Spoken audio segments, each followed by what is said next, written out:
नमस्कार, आप देख रहे हैं आरआर न्यूज और मैं हूं आपके साथ प्रियंका तिवारी। खबरों को विस्तार से जानेंगे। देश के रक्षा मंत्री राजनाथ सिंह सोमवार को रक्षा संबंधित संसदीय सलाहकार समिति की बैठक में अग्निपथ भर्ती योजना पर विभिन्न राजनीतिक दलों के नेताओं को जानकारी देंगे और उनकी शंकाओं को दूर करेंगे। बैठक में मंत्री समिति के सदस्यों को तीनों सेनाओं में सैनिकों की भर्ती के लिए हाल ही में शुरू की गई अग्निपथ योजना के विभिन्न पहलुओं से रूबरू कराया जाएगा। बैठक में रक्षा सचिव, सेना के 3 प्रमुख और रक्षा मंत्रालय के अन्य वरिष्ठ अधिकारी भी मौजूद रहेंगे। रक्षा मंत्री की अध्यक्षता वाली समिति में 20 सदस्य हैं, जिसमें से 13 लोकसभा से और लगभग 7 राज्यसभा से हैं।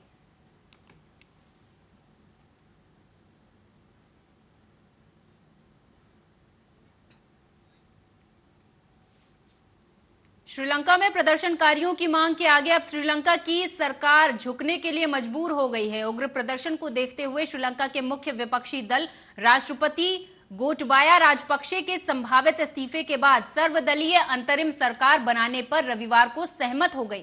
इस बीच राष्ट्रपति गोटबाया राजपक्षे ने अधिकारियों को आदेश दिया है कि ईंधन वाली कमी वाले देश को रसोई गैस का सुचारू वितरण सुनिश्चित किया जाए। राष्ट्रपति गोटबाया राजपक्षे ने आधिकारिक तौर पर पीएम रानिल विक्रमसिंघे को सूचित किया है कि वो पहले की घोषणा के अनुसार इस्तीफा दे देंगे। श्रीलंका के प्रधानमंत्री कार्यालय ने इसकी जानकारी दी है।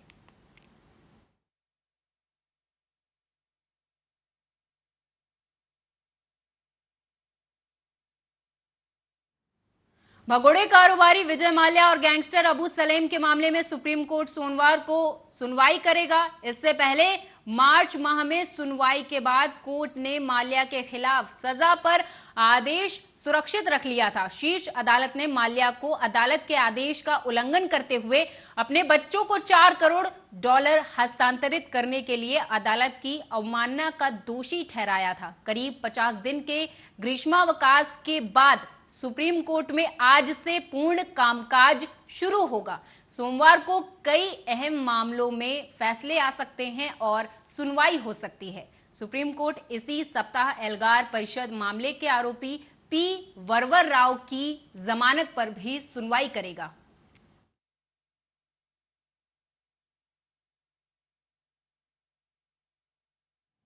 महाराष्ट्र में सियासी संकट के बाद सुप्रीम कोर्ट में टीम शिंदे और उद्धव खेमे द्वारा दायर याचिकाओं पर सोमवार को सुनवाई हुई। विधायकों की अयोग्यता को लेकर दायर की गई याचिका पर सुनवाई करते हुए सीजेआई एनवी रमन्ना ने कहा कि विधायकों की अयोग्यता पर फिलहाल स्पीकर फैसला नहीं लेंगे। सुप्रीम कोर्ट ने महाराष्ट्र राज्यपाल की ओर से पेश हुए सॉलिसिटर जनरल को उनके निर्देश विधानसभा के नए अध्यक्ष तक पहुंचाने को कहा है। सीजेआई ने कहा कि इसके लिए बेंच का गठन करना होगा।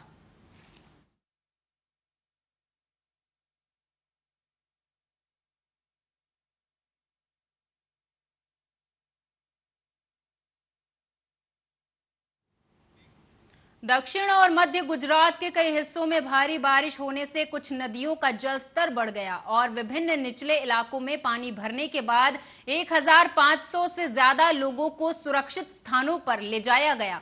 मौसम विभाग ने दक्षिण गुजरात के डांग, नवसारी और वलसाड जिलों में अगले 5 दिन से भारी बारिश से बहुत भारी बारिश होने का पूर्वानुमान जताया है। अधिकारियों ने बताया कि छोटा उदयपुर, पंचमहल और डोंग जिले के कई हिस्सों में भारी बारिश हुई है। मुख्यमंत्री भूपेंद्र पटेल ने इन जिलों के कलेक्टरों से बातचीत की और इन इलाकों के लो लाइन एरिया और कच्चे घरों में रहने वाले लोगों को तुरंत सुरक्षित स्थानों पर पहुंचाने के लिए कहा। साथ ही भोजन की व्यवस्था करने के भी निर्देश दिए गए हैं।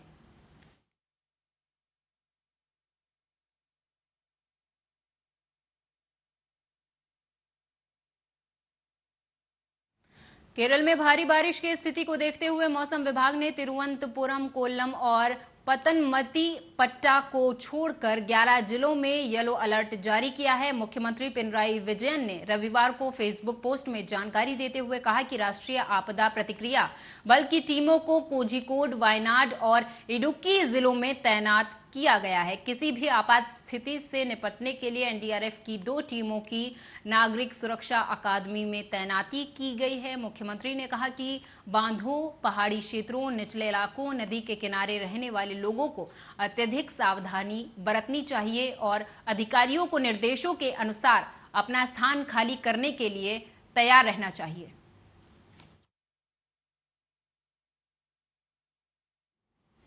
रसोई गैस के बाद अब दिल्ली वासियों को बिजली का बड़ा झटका लगने वाला है। दरअसल दिल्ली की बिजली वितरण कंपनियों ने ग्राहकों पर लगाए जाने वाले पावर परचेज एडजस्टमेंट कॉस्ट में 4% की बढ़ोतरी कर दी है। यह नियम जून के मध्य से ही लागू किया जाएगा।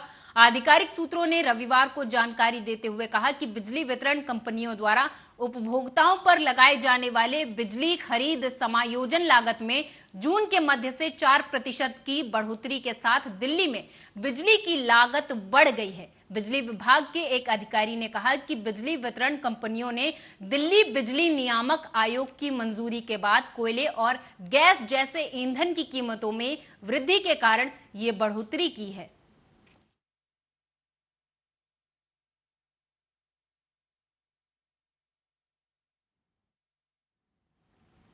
तमिलनाडु के पूर्व मुख्यमंत्री पनीरसेल्वम की याचिका को खारिज करते हुए मद्रास हाई कोर्ट ने सोमवार को होने वाली एआईएडीएमके आम परिषद की बैठक के लिए हरी झंडी दे दी है। बता दें कि पनीरसेल्वम ने बैठक को रोकने के लिए हाई कोर्ट में याचिका दी थी, जिसमें अंतरिम महासचिव पद को पुनर्जीवित करने और समन्वयक के साथ साथ संयुक्त समन्वयक पदों को समाप्त करने का प्रस्ताव था। वहीं हाईकोर्ट का फैसला आते ही पनीरसेल्वम समर्थकों ने ई पलानी स्वामी के नेतृत्व में पार्टी की आम परिषद की बैठक से पहले अन्ना द्रमुक कार्यालय का दरवाजा तोड़ दिया। समर्थकों ने सड़क पर जमकर नारेबाजी भी की।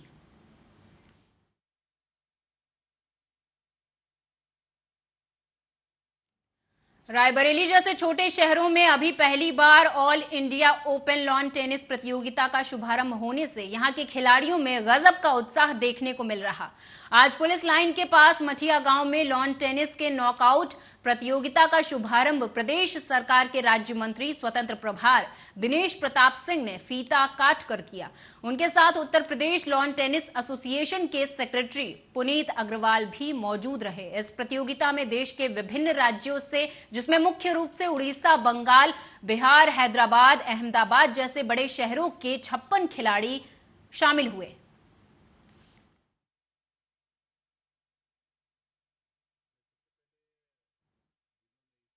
रखी है मिसेस वर्मा और उनके पूरे परिवार को, जो इस स्तर की रुचि रखते हैं, जो नेशनल इंटरनेशनल लेवल का यहाँ पर कोर्ट उन्होंने दिया है। ये रायबरेली के लिए सबसे बड़ा महत्वपूर्ण विषय है। मैं उनको धन्यवाद देता हूँ और उनको भरोसा दिलाता हूँ कि जब भी सरकार की आपके साथ कोई आवश्यकता महसूस होगी, उत्तर प्रदेश सरकार, हमारे उत्तर प्रदेश के यशस्वी मुख्यमंत्री आदरणीय योगी आदित्यनाथ जी और हम सब ऐसे लोगों के साथ हैं जो सकारात्मक सोच के साथ हमारे जनपद का, प्रदेश का और देश का नाम ऊंचाइयों पर ले जाने का काम कर रहे हैं।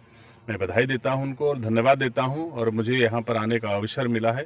मैं भी कोशिश करूंगा कि इसका जो लोग ये कराते हैं उनको अगर मेरी कोई आवश्यकता हो किसी रूप में, तो हम भी कोशिश करेंगे कि कुछ हाथ बटाएं इनका यहाँ पर, जिससे हमारे रायबरेली का नाम आगे। ये पहले इन्होंने मेंस कराया था और रायबरेली बहुत इंटरेस्टेड थी। जो पहला टूर्नामेंट कराया था बहुत अच्छा कराया था। जो हम लोगों को फीडबैक मिला, इस टूर्नामेंट बहुत अच्छा ये लोग करा रहे हैं, इसीलिए इनको मेंस टूर्नामेंट दिया गया। और जो कोर्ट है इनके वेल मेंटेन कोर्ट है, बहुत अच्छे कोर्ट है रायबरेली के अंदर। इस तरह से कोर्ट होना, इस पर कोई भी टूर्नामेंट करा सकता है। 4 कोर्ट के ऊपर अगर यहाँ के लोग चाहें तो ITF भी कराया जा सकता है, जिसमें विदेशी खिलाड़ी भी भाग ले सकते हैं। 4 कोर्ट के ऊपर कोई भी टूर्नामेंट किया जा सकता है। मेरी शुभकामना है कि इस टूर्नामेंट में विभिन्न प्रदेशों से लोग आए हुए हैं और एक अच्छी सोच और एक अच्छा टूर्नामेंट देखने को मिलेगा। यूपी टेनिस एसोसिएशन के ऑफिशियल्स आए हुए हैं, इसमें लगे हुए हैं और पूरा मैम का साथ दे रहे हैं। उम्मीद है आने वाले समय में और भी टूर्नामेंट यहाँ पे देखने को मिलेंगे और बहुत अच्छे टूर्नामेंट को। इसी बात के साथ मैं मंत्री जी से अनुरोध करूँगा कि ITF के लिए एक कदम बढ़ाए और ITF यहाँ पे हो सकता है और बिना उनके अगली खबर उत्तराखंड से है, जहां उत्तराखंड में सोमवार सुबह कांग्रेस के दो बड़े चर्चित चेहरे महिला कांग्रेस की प्रदेश उपाध्यक्ष कमलेश रमन के साथ पार्टी के प्रवक्ता और वरिष्ठ कांग्रेसी नेता राजेंद्र प्रसाद रतूड़ी ने भी कांग्रेस छोड़ने का ऐलान किया है। डॉक्टर आरपी रतूड़ी ने सोशल मीडिया पर इसकी जानकारी देते हुए लिखा कि आज मन अत्यंत आहत है। मैंने अपने जीवन के 45 साल कांग्रेस पार्टी को दिए और अब कांग्रेस के जो हालात हैं वो भविष्य के लिए अच्छे संकेत नहीं है। पार्टी नेतृत्व द्वारा जिस तरह के फैसले लिए जा रहे हैं, पार्टी में जिस तरह की अंतर्कलह है, वो सब अत्यंत ही दुखद है। कहा जा रहा है कि दोनों सोमवार को दिल्ली में आम आदमी पार्टी ज्वाइन कर सकते हैं।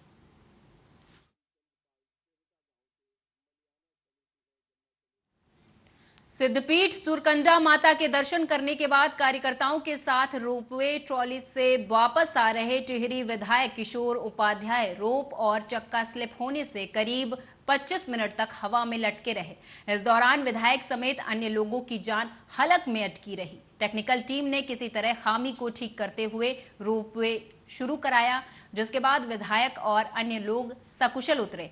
एसडीएम धनोल्टी लक्ष्मी राज चौहान ने ब्रिटकुल को रोपवे की तकनीकी जांच के लिए पत्र लिखा है। जांच होने तक रोपवे के संचालन पर पूरी तरह से पाबंदी लगा दी गई है।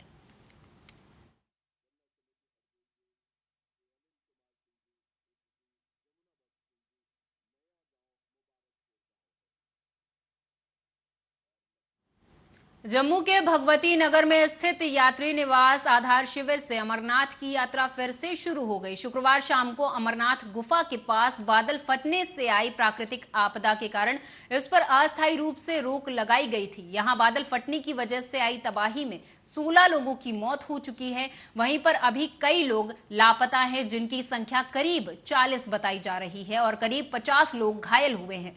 बता दें कि अमरनाथ गुफा के पास 8 जुलाई को बादल फटा था, जिसमें अभी भी 50 से अधिक लोग लापता हैं।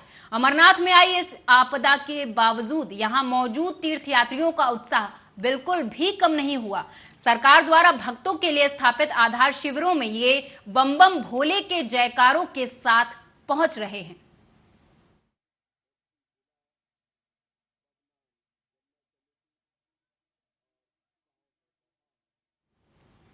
एमपी के रतलाम जिले के शिवनगर गरीब बस्ती में बीजेपी के महापौर प्रत्याशी प्रहलाद पटेल ने एक विवादित बयान दिया, जिसका वीडियो सोशल मीडिया में तेजी से वायरल हो रहा। कांग्रेस समर्थकों को धमकाते हुए बीजेपी प्रत्याशी प्रहलाद पटेल ने कहा कि जिन लोगों ने कांग्रेस के झंडे लगवाए हैं उनकी सारी सुविधाएं रुकवा दूंगा। गरीब बस्ती में लगे कांग्रेस के झंडे देखकर बौखलाए प्रहलाद पटेल ने खुलेआम धमकी देते हुए कहा कि जिसने भी कांग्रेस के झंडे लगाए हैं उनके लिस्ट बनाओ, फोटो खींचो और उनकी सारी सुविधाएं रुकवा दो। बीजेपी के महापौर प्रत्याशी के विवादित बयान वाला वीडियो सोशल मीडिया में काफी वायरल हो रहा है।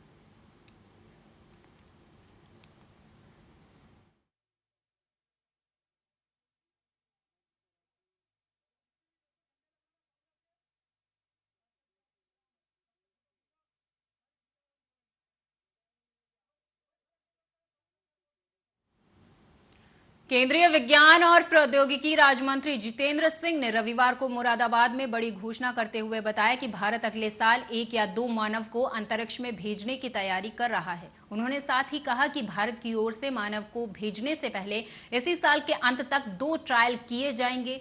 उन्होंने कहा कि गगनयान मिशन की तैयारी पूरी हो चुकी है। जितेंद्र सिंह ने मुरादाबाद में पत्रकारों से बातचीत में कहा कि पहला ट्रायल खाली होगा और दूसरे में एक महिला रोबोट अंतरिक्ष यात्री को भेजा जाएगा। जिस महिला रोबोट को अंतरिक्ष में भेजा जाएगा उसका नाम व्योमित्र रखा गया है। 2 ट्रायल मिशन के आधार पर तीसरे मिशन में भारत के अंतरिक्ष यात्री जाएंगे।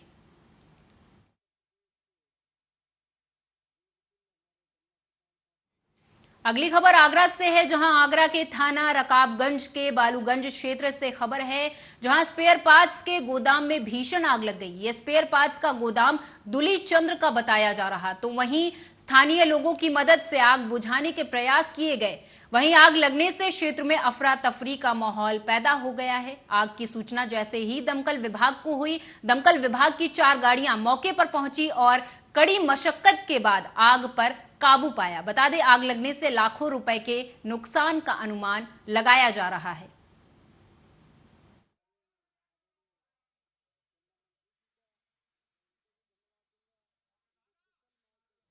फतेहपुर के कल्याणपुर थाने के नेशनल हाईवे 2 के पास का मामला है, जहां पर ट्रक ने यात्रियों से भरी प्राइवेट बस में पीछे से टक्कर मार दी।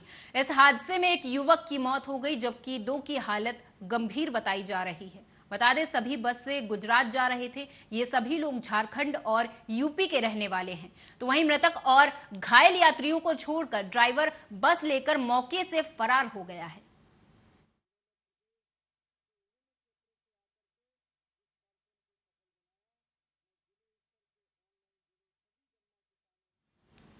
और मेरे साथ इस बुलेटिन में फिलहाल इतना ही। आप देखते रहिए आर्या न्यूज। नमस्कार।